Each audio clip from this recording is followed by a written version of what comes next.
wabarakatuh. Waalaikumsalam warahmatullahi wabarakatuh. Bismillah, walhamdulillah, wassalatu wassalamu ala rasulillah Sayyidina Muhammadin Abdillah wa ala alihi wa sahbihi wa mawala. Wa ba'du. Yang terhormat pimpinan Pondok Pesantren Darun Najah, yang terhormat Ketua STAI Darun Najah Jakarta beserta para wakil ketua, yang terhormat Ketua STAI Darun Najah Bogor beserta para wakil ketua, yang terhormat Ketua STIE Darun Najah beserta wakil ketua, yang terhormat para ketua prodi baik yang di STAI Darun Najah Jakarta, STAI Darun Najah Bogor, dan STIE Darun Najah, seluruh Bapak dan Ibu dosen Sivitas Akademika STAI Darun Najah Jakarta, Bogor, dan STIE Darun Najah. Puji serta syukur mari sama-sama senantiasa kita panjatkan kehadirat Allah Subhanahu wa Ta'ala atas limpahan nikmat dan rahmatnya, taufik, hidayah, dan maunahnya. Alhamdulillah, pada pagi menjelang siang hari ini kita sama-sama dapat bersilaturahim mengikuti kegiatan workshop sosialisasi kepangkatan akademik dosen. Semoga apa yang nanti akan disampaikan oleh narasumber dapat kita pahami bersama secara utuh. Kemudian sholawat serta salam takzim semoga senantiasa dilimpah curahkan kepada uswah hasanah kita, baginda Rasulullah Nabi besar Muhammad Sallallahu Alaihi Wasallam. Para bapak dan ibu dosen dan Sivitas Akademika STAI dan STIE Darun Najah yang kami hormati, sebelumnya kami haturkan terima kasih kepada para bapak dan ibu dosen yang sudah join dan bergabung dalam kegiatan workshop sosialisasi kepangkatan akademik dosen yang diselenggarakan oleh STAI Darun Najah Jakarta. Semoga melalui media workshop ini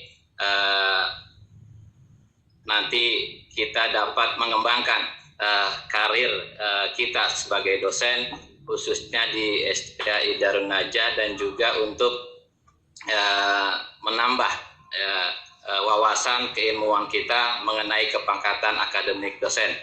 Karena dosen itu merupakan jabatan fungsional yang secara kelembagaan mempunyai jenjang karir, dan jenjang karir ini memang idealnya tidak stagnan, tidak bergerak di jalan di tempat, tapi juga harus terus bergerak, gitu ya. Tadi sudah disampaikan oleh Ketua STAI Darun Najah, harapan besar kepada seluruh Bapak dan Ibu dosen untuk dapat melakukan peningkatan jenjang karir akademik dosen, mulai dari asisten ahli, kemudian lektor, dan terus lektor kepala sampai tingkat guru besar. Baik, tanpa panjang kalam Bapak Ibu dosen sekalian, para peserta workshop, sebelum kita mulai kegiatan workshop ini, saya akan bacakan tata tertib workshop. Yang pertama, peserta workshop wajib mengikuti kegiatan workshop dari awal hingga akhir acara. Kemudian peserta sangat diharapkan untuk dapat mematikan suara atau memute selama kegiatan workshop berlangsung. Yang ketiga, peserta dapat mengajukan pertanyaan kepada narasumber nanti dengan cara bisa dengan chat, dengan ketik tanya, lalu dilanjutkan dengan pertanyaan, atau nanti secara langsung bisa bertanya melalui media Zoom ini, dan moderator akan memberikan kesempatan bertanya kepada para peserta. Dan nanti sertifikat akan dibagikan kepada peserta yang mengikuti acara workshop dan terdaftar sebagai peserta workshop. Baik, alhamdulillah narasumber kita sudah bergabung bersama kita, yaitu Bapak Afrid Lazwardi SE. Assalamualaikum Bapak Afrid Lazwardi. Waalaikumsalam Pak Moderator, Pak Taufik. Iya, baik, sehat ya. Alhamdulillah. Pak Afrid Lazwardi ya. Alhamdulillah Pak. Alhamdulillah. Baik, sebelum kita serahkan forum ini kepada narasumber, izinkan saya sebagai moderator untuk menyampaikan kurikulum vitae dari narasumber kita pada pagi hari ini. Nama beliau adalah Afrid Lazuardi SE, tempat tanggal lahir di Jakarta, tanggal 24 April 1983. Beliau berdomisili di Jalan Madrasah, Curug, Bojongsari, Depok. Pendidikan akhir beliau S1 Manajemen, SDE Bisnis Indonesia dengan bidang keahlian manajemen, marketing, dan web developer. Riwayat pekerjaan atau jabatan beliau sangat banyak, Bapak Ibu dosen. Saya tidak mungkin menyebutkan secara detail, secara keseluruhan, tapi yang saat ini beliau aktif yaitu sebagai PNS bagian ketenagaan pada Kopertais Wilayah 1 DKI Jakarta dan Banten, dan juga beliau sebagai anggota Lembaga Pusat Pengembangan Ekonomi dan Pemberdayaan Masyarakat PPIPM di Lembaga UIN Syarif Hidayatullah Jakarta. Kemudian beliau juga banyak mengikuti kegiatan-kegiatan profesional ya, dan tidak mungkin juga saya menyebutkan satu persatu. Tapi yang terakhir di tahun 2020 beliau menjadi anggota penelitian klaster penelitian terapan kajian strategis nasional ya tahun anggaran 2020. Saya kira itu sekilas catatan mengenai kurikulum vitae dari narasumber kita pada pagi hari ini. Untuk itu mari sama-sama kita buka acara workshop sosialisasi kepangkatan akademik dosen bagi Sivitas Akademika STAI Darun Najah dan Setia Darun Najah ini dengan pembacaan basmalah. Bismillahirrahmanirrahim. Selanjutnya seluruhnya kami silahkan kepada narasumber kita Bapak Afrid Lazuardi SE untuk dapat menyampaikan dan memaparkan materi sekaligus simulasi ya, Pak online nanti. Oke, silakan Pak Afrid Lazuardi. Baik, terima kasih Pak Moderator, Pak Taufik. Assalamualaikum warahmatullahi wabarakatuh. Waalaikumsalam. Waalaikumsalam warahmatullahi wabarakatuh. Pertama-tama kita panjatkan puji serta rasa syukur kita kehadirat Allah Subhanahu wa Ta'ala yang telah memberikan salah satu nikmat, yaitu nikmat usia, ya, panjang umur, sehingga kita semua masih bisa berkumpul pada kegiatan hari ini, walaupun itu dengan metode daring. Salawat serta salam kita haturkan ke junjungan kita Nabi besar Muhammad SAW yang telah membawa kita semua ke alam yang terang benderang, penuh dengan ilmu sampai akhir zaman nanti. Pertama-tama saya hormati kepada seluruh jajaran pimpinan yang hadir pada saat ini, yaitu dari STAI Darun Najah Jakarta dan Bogor, lalu STIE Darun Najah Bogor, yang tidak asing lagi Ibu Ketua STI Darun Najah Jakarta, Ibu Duna. Assalamualaikum Pak. Duna Isfana PhD. Waalaikumsalam Ibu. Dan salam hormat saya kepada seluruh jajaran pimpinan ya dan Sivitas Akademika yang mungkin tidak dapat saya sebut satu persatu. Ya, salam hormat, salam sejahtera buat kita semua. Pada session kegiatan hari ini mungkin saya akan sedikit membahas terkait masalah persyaratan ya dan ketentuan apa yang menjadi aturan main pada POPAK 2019 ya. Nah, POPAK 2019 ini masih dalam tahap revisi yang kemungkinan nanti akan diberlakukan POPAK 2020. Artinya ada pembaharuan ya. Yang 2019 pembaharuan dari POPAK 2014. Nah, begitupun POPAK 2020 itu pembaharuan dari POPAK 2019. Mungkin tidak panjang kalam, saya langsung ke session materi. Apakah sudah bisa di-share ya? Sebentar.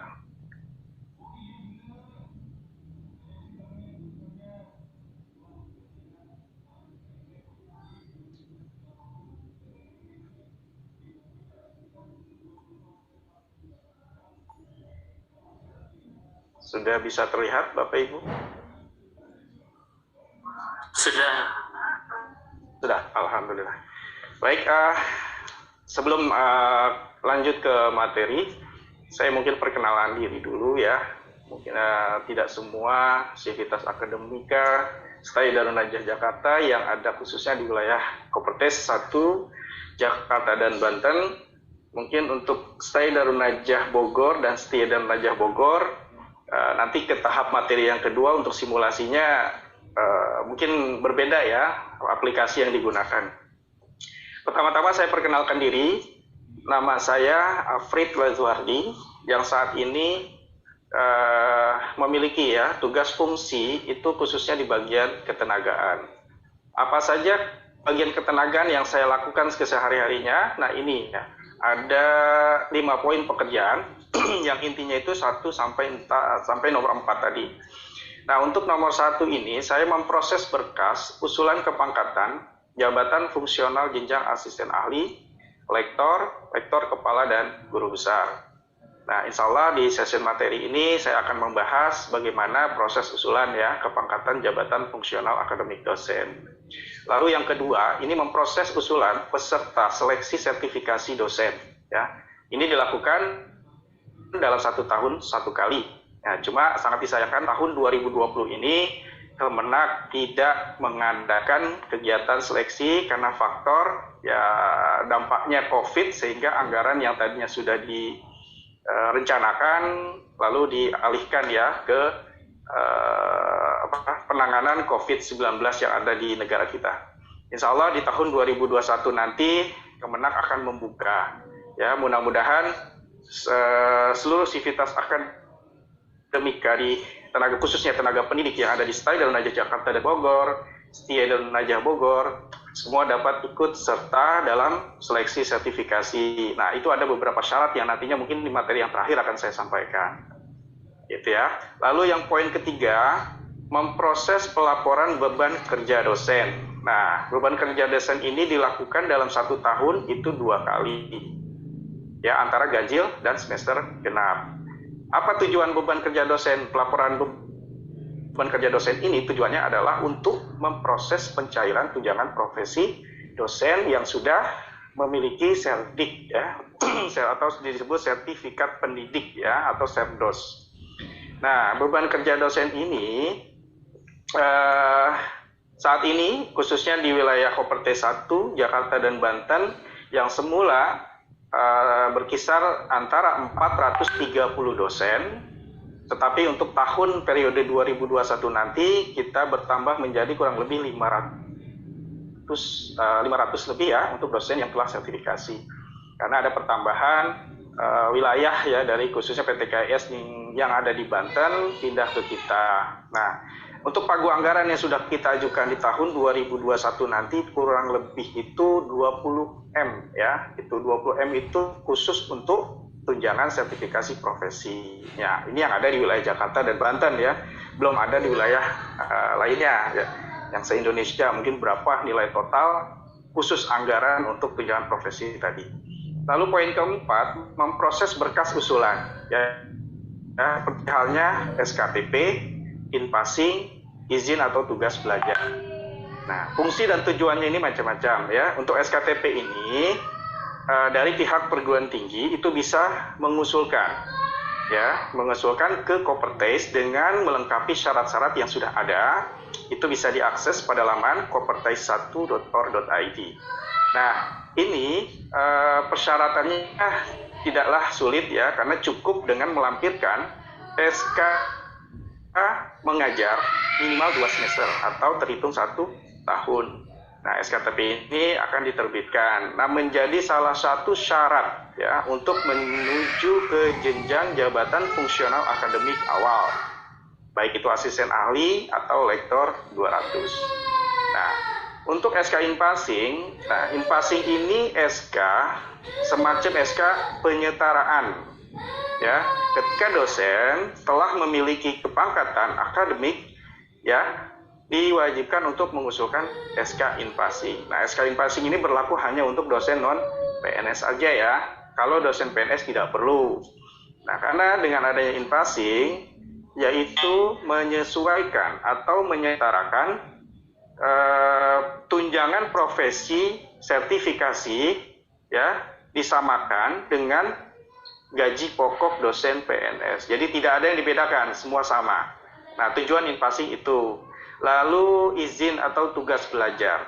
Nah, ini izin atau tugas belajar yang bunyinya surat izin belajar itu bagi khusus dosen yang dengan biaya mandiri, ya, studi lanjut S3 dengan biaya mandiri. Nah, ini harus diusulkan proses izinnya ke kami, ya, bukan hanya dari institusi perguruan tinggi saja. Jadi kami perlu tahu karena dosen yang diangkat oleh Kopertes sebagai tenaga pengajar sama halnya dengan dosen yang diangkat oleh yayasan, sehingga izin untuk belajar itu harus diusulkan. Karena sewaktu-waktu untuk jenjang kepangkatan akademik selanjutnya seperti lektor, kepala dan guru besar, kemungkinan ini wajib dilampirkan. Ya. Nah, untuk surat tugas belajar, surat tugas belajar ini khususnya bagi dosen yang telah sertifikasi, ya, atau penerima beasiswa. Nah, jadi dosen sertifikasi yang menerima beasiswa itu untuk sertifikat untuk tunjangan profesinya itu kita nonaktifkan, ya. Jadi tidak boleh menerima 2 pagu anggaran pemerintah. Nah, itu tidak diperkenankan. Nah, surat tugas belajar ini nanti keluar selama berlaku sampai dosen tersebut berakhir menerima beasiswa. Biasanya kontraknya itu 3 tahun, ya. Nah, setelah 3 tahun, lepas dari 3 tahun, maka bisa mengaktifkan kembali sertifikasinya, serdosnya ke Kopertes. Nah, syaratnya ini salah satunya ya, surat tugas belajar. Nah, itu bisa diakses pada laman kita, ya. Syarat-syarat yang lainnya itu pada laman kopertes1.org.id. Nah, tugas lain yang diberikan pimpinan ini macam hal ya, banyak macam hal ya. Salah satunya pengelolaan jurnal yang ada di Kopertes saat ini yang tadinya 1, sekarang 3 jurnal yang harus saya kelola dan sudah saya online-kan, dan mudah-mudahan untuk tahun 2021 3 jurnal ini akan saya ajukan akreditasi menuju Sinta, yang insya Allah tujuannya jurnal ini saya bentuk itu membantu dosen-dosen kita khususnya ada di wilayah PTKIS Jakarta dan Banten. Baik, mungkin itu perkenalan saya. Kita lanjut ke sesi materi ya. Nah, materi ini saya beri judul pembinaan karir dosen melalui jabatan fungsional. Nah, jadi dosen ini wajib ya memiliki jabatan fungsional ya dan pangkat akademik. Nah, kalau tidak ada ini namanya bukan dosen, gitu ya.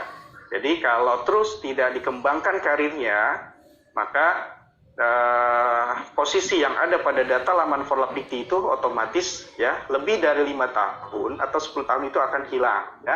Jadi nidennya itu akan hangus ya. Baik. Nah, ini berdasarkan Permenpan dan RB nomor 46 tahun 2013. Nah, Bapak Ibu harus ketahui apa saja sih jabatan fungsional dan pangkat akademik ya. Nah, ini untuk jenjang asisten ahli itu nilai angka kreditnya yaitu 150 ya, 150, dan pangkat akademiknya penata muda tingkat 1 3B. Nah, lektor ini ada 2 tingkat, lektor 200 dan lektor 300. Nah, pangkat akademiknya pun berbeda ya. Untuk lektor 200 penata 3C, lektor 300 penata tingkat 1 3D ya. Nah, untuk masuk ke lektor kepala ini ada 3 tingkatan. Lektor kepala 400 ya, pangkat akademiknya pembina 4A. Lektor kepala 550, pangkat akademiknya pembina tingkat 1 4B ya. Lektor kepala 700 yaitu pembina utama muda 4C. Nah, setelah ini ke tahap jabatan fungsional tertinggi ya, yang mungkin ini menjadi cita-cita seluruh tenaga pendidik yang ada di Indonesia, yaitu guru besar ya, guru besar 850 yang mungkin disebut guru besar kecil ya, dengan pangkat akademiknya pembina utama madya 4D. Nah, guru besar full ini 1050. Nah, ini mentok nih, pangkat akademiknya itu bisa mencapai pembina utama 4D. Ya, ini udah mentok. Nah, jadi proses-proses yang Bapak Ibu dosen lalui ada beberapa tahapan ya. Nah, ini semua ketentuan-ketentuan untuk memperoleh jenjang jabatan itu ada segi syarat dan aturan main ya. Kita langsung masuk. Nah, ini pengajuan jabatan fungsional yang telah memenuhi syarat apa saja. Nah, ini ada 6 poin ya, 6 poin.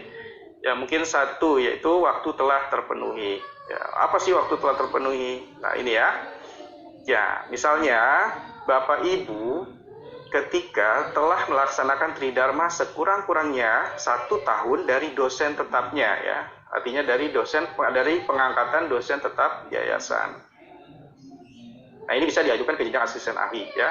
Nah, untuk naik lektor telah minimal 2 tahun dari SK jabatan fungsional sebelumnya. Artinya minimal 2 tahun, misalnya contoh dosen memiliki SK jabatan fungsional asisten ahli dengan TMT 1 April 2018, berarti dosen tersebut bisa mengajukan ke jenjang jabatan berikutnya yaitu lektor minimal 2 tahun. Jadi masa TMT-nya 1 April 2020 ya. Nah, baru bisa diajukan pada saat bulan Mei ya. Karena TMT 1 April yang ada di Koperdes itu kita terbitkan TMT 2 kali ya, April dan Oktober. Nah, begitu. Lalu untuk jika naik ke lektor kepala, sama halnya dengan pengajuan dari asisten ahli ke lektor ya. Jadi minimal pengajuan jabatan fungsional itu masanya genap, harus 2 tahun ya. Nah, syarat lainnya apa? Lektor kepala itu harus sudah lolos Serdos. Nah, ini yang harus dikejar nih ya bagi Bapak Ibu dosen yang ada di STAI Darun Najah.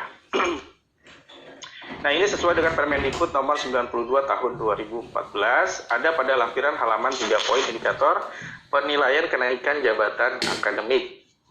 Baik, langsung 4 ya. Poin 4 khususnya ke jenjang profesor ya. Ini ada syarat-syaratnya, telah minimal 2 tahun dari jenjang lektor kepala ya. Lalu minimal 10 tahun dari dosen tetapnya. Jadi kalau kurang 10 tahun ini belum masuk kategori syarat. Telah 3 tahun dari lulus studi S3-nya ya. Jadi untuk jenjang profesor itu ya wajib harus telah memiliki S3, karena jika belum bisa diajukan ke jenjang profesor. Ya, dan semua itu persyaratan karya ilmiahnya ya kita menganut saat ini pada POPAK 2019 ya, nanti akan saya sampaikan. Nah, poin kedua, jenjang pendidikan terpenuhi ya. Nah, jenjang pendidikan terpenuhi ini nah, ini saya berikan contoh ya, untuk kenaikan reguler pengangkatan pertama itu yaitu jenjang asisten ahli atau lektor 200 ya, tapi syarat berbeda ya. Pengangkatan pertama untuk jenjang asisten ahli jika Bapak Ibu dosen memiliki ijazah S2. Nah, jika memiliki ijazah S3 bisa langsung mengajukan ke jenjang lektor 200 ya. Nah, ini syarat-syaratnya. Lalu kenaikan jabatan dari lektor harus minimal S2 ya. Dari lektor kepala ya, boleh S2, boleh S3. Nah, syarat jurnalnya berbeda ya. Dan wajib harus sudah memiliki sertifikat pendidik. Nah, ini syarat-syaratnya dan ketentuan-ketentuannya nanti akan saya bahas. Nah, untuk jenjang profesor yaitu tadi wajib harus sudah S3. Nah, ini kenaikan reguler ya. Lalu bagaimana dengan loncat jabatan? Nah, loncat jabatan ini wajib S3. Misalnya Bapak Ibu memiliki jenjang jabatan awal ya, asisten ahli langsung loncat ke lektor kepala 400.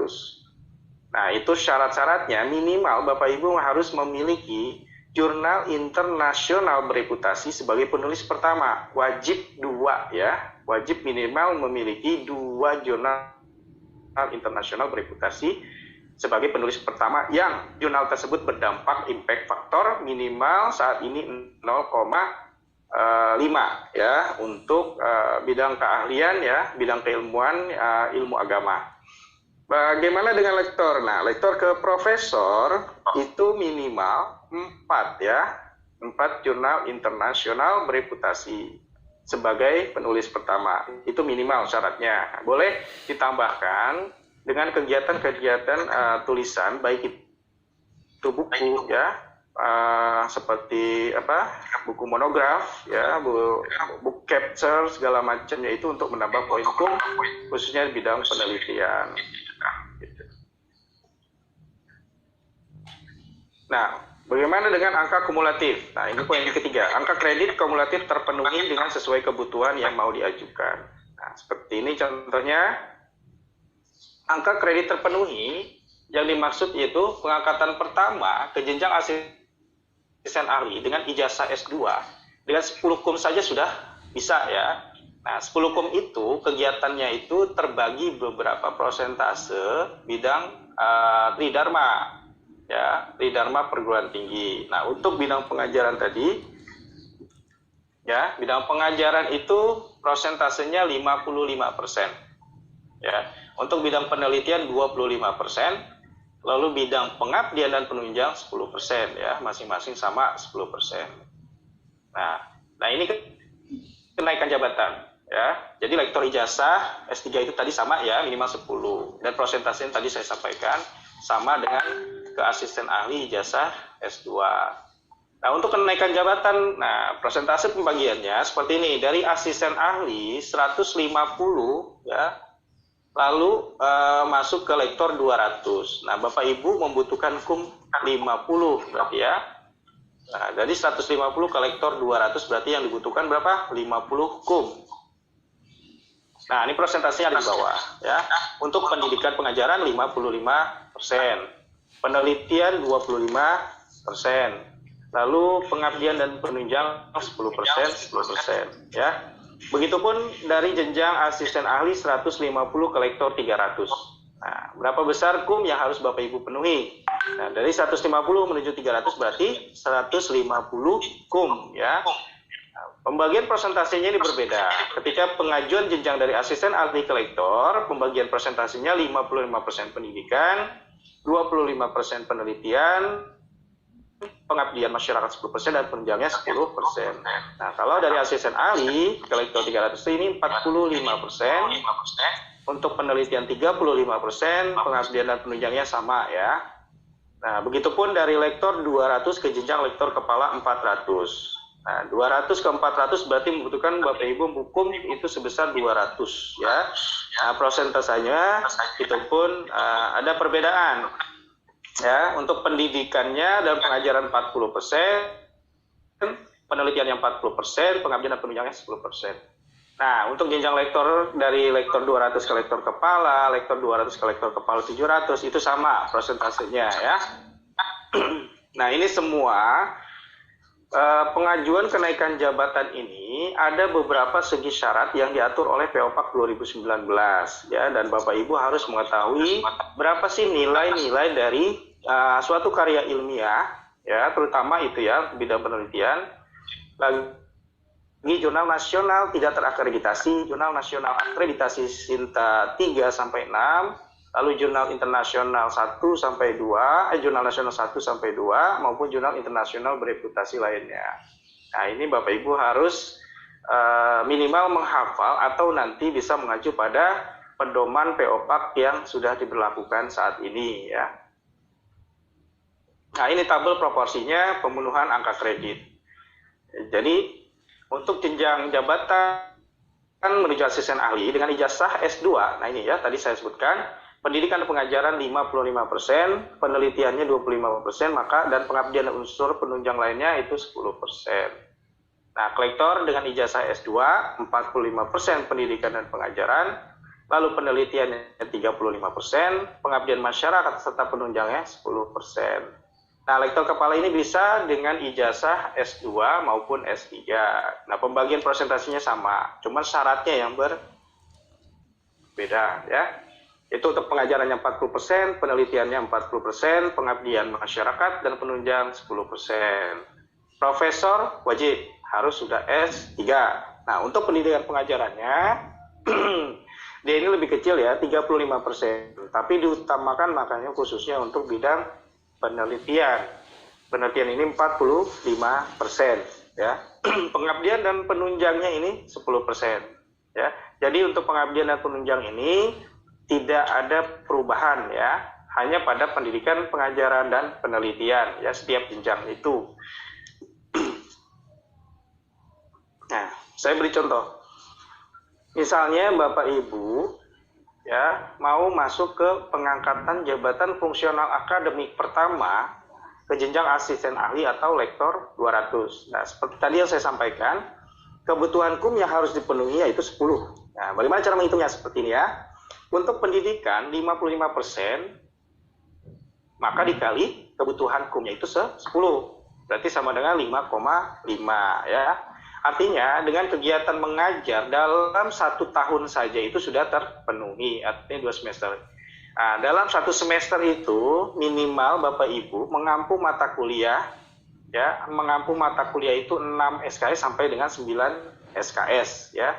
Itu bisa menutupi 5,5 KUM yang dibutuhkan khususnya untuk bidang pengajaran. Nah, bagaimana penelitiannya? Nah, penelitian ini 25% pembagiannya. Nah, 25% itu dikali kebutuhan KUM 10, maka hanya 2,5 KUM ya, 2,5 KUM. Nah, ini jurnal nasional yang tidak terakreditasi itu jumlah maksimal KUM-nya adalah 10 ya. Jadi gini, ketika Bapak Ibu mau mengajukan ke jenjang pertama, menurut PO4 2019 plus revisi ya, ini ternyata jurnal nasional tidak terakreditasi ya, masih diperkenankan dan diperbolehkan ya. Tidak wajib Sinta harus 3, 4, 5 atau 6 ya. Jadi Bapak Ibu yang sudah memiliki jurnal ya dan sudah melaksanakan kegiatan mengajaran selama 2 semester, itu bisa mengajukan ke jenjang jabatan pertama yaitu asisten ahli dan lektor 200. Nah, untuk pengabdiannya ini 10% dikali kebutuhannya 10, berarti 1 ya, 1 KUM. Nah, untuk penunjang 10% dikali 10 sama dengan 1 KUM, sama dengan pengabdian.